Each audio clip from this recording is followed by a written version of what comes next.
क्या होगा अगर आपकी अचानक नौकरी चली जाए, अगर अचानक अस्पताल का बड़ा खर्च आ जाए, अगर आपकी बाइक या कार खराब हो जाए और जेब में पैसे ही ना हो। अधिकतर लोग ऐसे समय में क्या करते हैं? दोस्तों से उधार लेते हैं, क्रेडिट कार्ड का इस्तेमाल करते हैं या फिर लोन लेते हैं। लेकिन जो लोग समझदारी से पहले तैयारी करते हैं, उन्हें ऐसी स्थिति में किसी के सामने हाथ फैलाने की ज़रूरत नहीं पड़ती।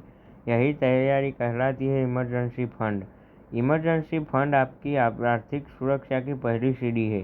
की वीडियो में हम जानेंगे इमरजेंसी फंड क्या होता है, क्यों ज़रूरी है, कितने पैसे होने चाहिए, इसे कैसे बनाएं, कहाँ रखें और कौन कौन सी गलतियां नहीं करनी चाहिए। तो वीडियो को अंत तक जरूर देखना।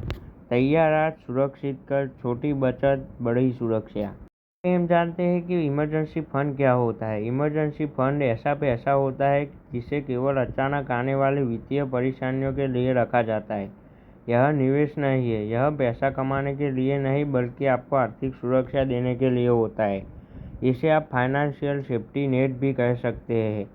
जानते हैं कि इमरजेंसी फंड कब काम आता है। नौकरी चली गई, मेडिकल इमरजेंसी आ गई, परिवार में अचानक खर्च आ गया, मोबाइल या लैपटॉप खराब हो गया, बिजनेस में कुछ महीनों तक कमाई रुक गई। ऐसे समय में इमरजेंसी फंड आपकी मदद करता है। जानते हैं कि किन चीज़ों के लिए इमरजेंसी फंड इस्तेमाल नहीं करना चाहिए। नया मोबाइल खरीदना, घूमने जाना, त्यौहार की शॉपिंग, महंगे कपड़े, पार्टी करना, ये ज़रूरत नहीं है, इच्छा है। इमरजेंसी फंड कितना होना चाहिए? सामान्य नियम, नौकरी करने वालों के लिए 6 महीने की खर्च के बराबर, फ्रीलांस या बिजनेस करने वालों के लिए 9 या 12 महीने के खर्च के बराबर। उदाहरण, अगर आपका मासिक खर्च 20,000 है तो कम से कम 1,20,000 इमरजेंसी फंड होना चाहिए। इमरजेंसी फंड कहाँ रखें? ऐसी जगह जहाँ पैसा सुरक्षित रहे और ज़रूरत पड़ने ही मिल जाए। उदाहरण या saving account, sweep FD, liquid mutual fund. बहुत जोखिम वाले निवेश जैसे शेयर बाजार में इमरजेंसी फंड रखना सही नहीं माना जाता। इमरजेंसी फंड कैसे बनाएं? हर महीने आपका 10 या 20% अलग रखें। सैलरी आते ही पहले बचत करें।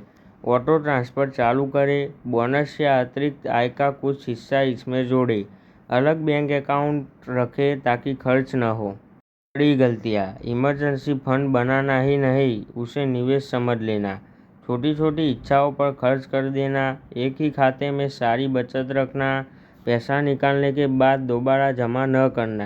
इमरजेंसी फंड आपकी आर्थिक सुरक्षा की पहली सीढ़ी है। निवेश शुरू करने से पहले इमरजेंसी फंड बनाना समझदारी है।